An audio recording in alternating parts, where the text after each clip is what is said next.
ጋር የተዋወቅነው በአጋጣሚዎች ነው። እሱ ሊያቀኝ በፈለገበት ጊዜ ቶሎ እኔ ምላሽ አልሰጠሁትም ነበር። አይገርምሽም? እንዲህ እንኳን የምኮራ ብዙ ሰው አልነበርኩም። ግን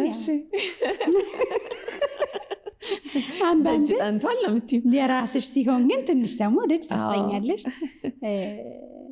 ትንሽ ጊዜ ያው እሱን በሚመዝንበት ሚዛን በሰዓቱ በነበረው ሚዛን ልክ ውስጥ ነበርኩ ይሆን አላውቅም። በእኔ ሚዛን ግን ከመመዘኛዬ በላይ ነበረ።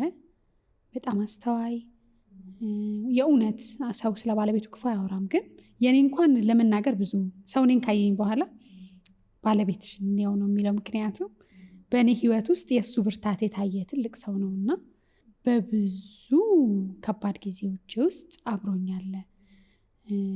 እንደውም ሁል ጊዜ ስራ ባልደረቦቼ ይሉኛል እና የሆነ ጊዜ ስቱዲዮ እየተስተካከለ ሌሊት ነበር የምንወጣውና ቀን እንገባለን። ከሌሊቱ 10 ሰዓት 9 ሰዓት ነው ስራ ጨርሰን የምንወጣው። ቀን ይረብሽ ስለነበረ ድምፅና በነዛ ሁሉ ጊዜያቶች ሁል ጊዜ አጃቢ ነበረኝ። በቃ መኪና ውስጥ ያን ያህል ሰዓት እረፍት እያደረገ ልክ እኔ በምወጣበት ሰዓት ከኋላ ተከትሎኝ ይሄድ ነበረ። ያን ሁሉ ወራት ማለት ነውና ሁሌ ይሉኝ ነበር። ላይም ራሱ ትል ነበረ ምን አይነት ሰው ነው ግን በጣም በቃ ባህሪው በጣም ይደነቁ ነበርና ሁሌ እሱ አለ። አሁንም ስራዬ ላይ እሱ አለ፣ በማመሽበት ጊዜ እሱ አለ፣ በምታመምበት ጊዜ እሱ አለ፣ ከልጄ ጋር እሱ አለ።